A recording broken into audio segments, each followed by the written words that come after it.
This is A Crosby 74, and I'm making a video response to both Muhammad Abshan and Afroprepper,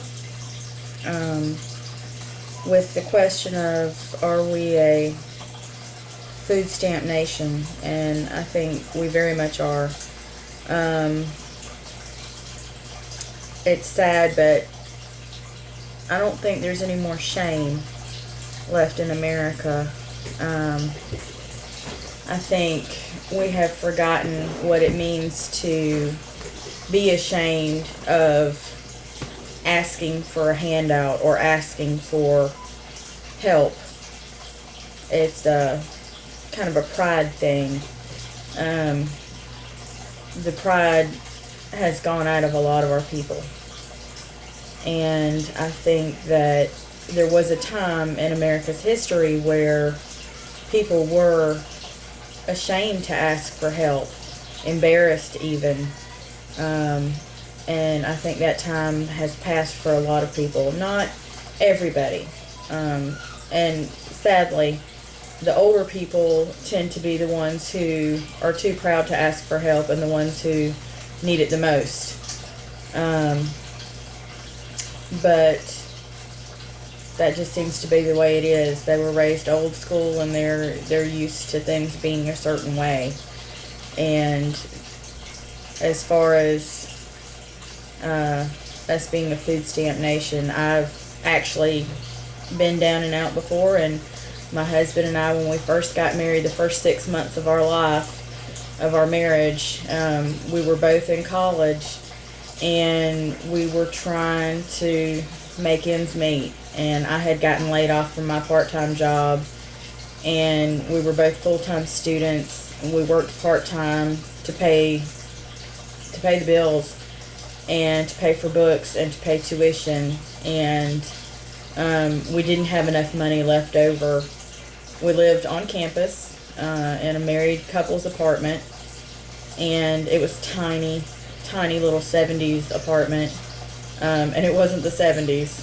No, it was the 90s, late 90s, in fact. 98, and we lived with the 70s wallpaper, and, we were happy as we could be to sit on the borrowed campus supplied, well, no, I won't say that. The orange couch was terrible, and we got a new couch from the thrift store, but at that time in our lives, we didn't have enough money after we had paid tuition, which was exorbitant, even though we were in state. We didn't have enough money for food, and we applied for food stamps, and here's what they told us. They said, since you're married and she's not pregnant and you're in school and he has a job, we can't help you. Even though you're making just enough to pay your tuition and just enough to pay your car payment so you can get to and from your job, we can't help you. So, and we had to suck up the pride to go do it in the first place, because we're kind of old school that way. We didn't want to go do it. But they told me if you were pregnant and if you were unmarried, we would help you. And it's almost like you're getting rewarded for being an unwed mother. And I'm not knocking people who are in that situation, who have found themselves in that situation, but there was a time when people were ashamed to be in that situation, to be unwed and to be a mother. But that time has passed. That time has long since passed. And today we are in a situation where there are some people working the system, whether it be DFACs or whether it be the food stamps or the WIC vouchers or the foster care situation. There are some people working it, and in some states, you're the breadwinner if you can have more children and have more children and have more children that you can't take care of, so that grandma or mama or your auntie can take care of them, and they get paid, however much a month to take care of these kids. And that's just working the system. Used to be, you'd go out and you'd work all day, and, if you made something out of yourself, if you worked hard, the belief was you could make something out of yourself. And now it's, what's my angle? How can I con the government out of giving me what belongs to somebody else? And the government's just going along, oh, these people need help. No, these people need to quit being lazy and get a job. And I'm not saying that's the case with everybody, because my mom right now is on food stamps, and my mom is incapable of working. She should be on disability, but the government would not give her disability. She has epilepsy. She's had a stroke, several strokes, seizures. She can't work. She has rheumatoid arthritis. She can't physically do the work. And it doesn't matter, she couldn't get a job. Nobody would hire her, especially not in today's economy. Not with her health conditions. Well, my stepfather has lost his job. He's a trucker. And he's lost his job, and they had to apply for food stamps. Well, he's been out of work over 8 months now. And we've been giving them food, and we've been giving them laundry detergent and things like that to kind of help out with, the things that the food stamps won't cover, because food stamps will buy your food, but it won't buy you toilet paper. And so those kind of things are things that the government doesn't cover, if you look at it that way. And so we've been helping them out with paper products and things like that. But, my mom is old school enough that she told me, if you get some extra chickens, I'll take some chickens. Well, they live out in the country. And even if you don't live out in the country, there's many city mandates that say you can have X amount of chickens within the city limits. Well, we're in the city limits. We have chickens. And we don't have too many, though. And when I get some extras, if we hatch a few extras, or if I go to the feed and seed and I pick up a few extras, I raise them up till they're big enough, and then I give them to my mother. And then my mother has eggs. And so she's looking for ways to help herself, not just looking for a handout. She and my stepfather they have a garden, and they're growing some of their own food. They've, got cucumbers and watermelons and tomatoes and things like that, squash and stuff. And they're not just looking for a handout. They're actually doing something to help themselves. You know what I'm saying? It's not just gimme, gimme, gimme, what can I get? And for some people, it is gimme.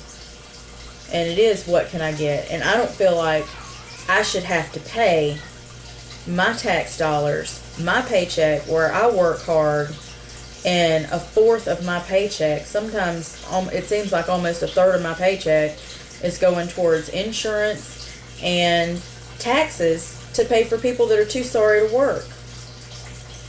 Now, my mom and people like her, older people that have health problems, that can't do the work, that's one thing. That's one thing. But if you're a young person and you're able-bodied and you're just pumping out the babies and you're just, sitting on your butt playing video games all day long, and you're not doing your part to help the community or to help the economy, to help yourself and your family, then you're going against God's law. The word says you're supposed to help your own family and feed your own family. You're not supposed to be lazy. Okay? Laziness is not a godly thing. Now, I could go on into that and I could start preaching. I probably don't need to do that, but it's the God's honest truth, and I'll tell you like it is. I'm going to give it to you straight, and I'm going to give it to you honest. I don't lie. But it seems like nowadays the government wants you to be just as sorry as you can be so that you can qualify. And once you qualify, that's your way of life from then on out. And I think surely there should be some sort of cutoff date. Yeah, definitely.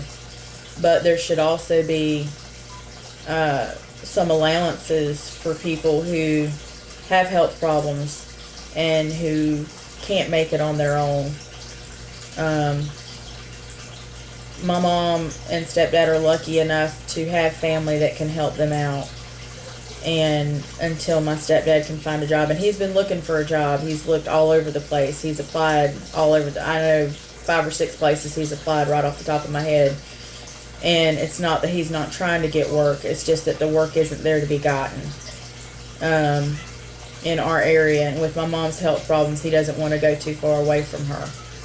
But, you know, that's just that situation. And it's a shame that we're being encouraged to be sorry and to be lazy so that we can qualify for that money. And sometimes that's all it's about. It's about the money. But that's my tirade for today, and that's all that I have to say.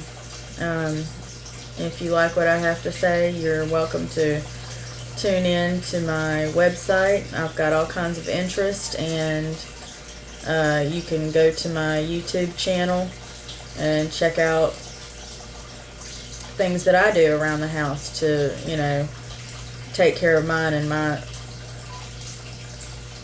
conserve what we have and to make what we have go and last.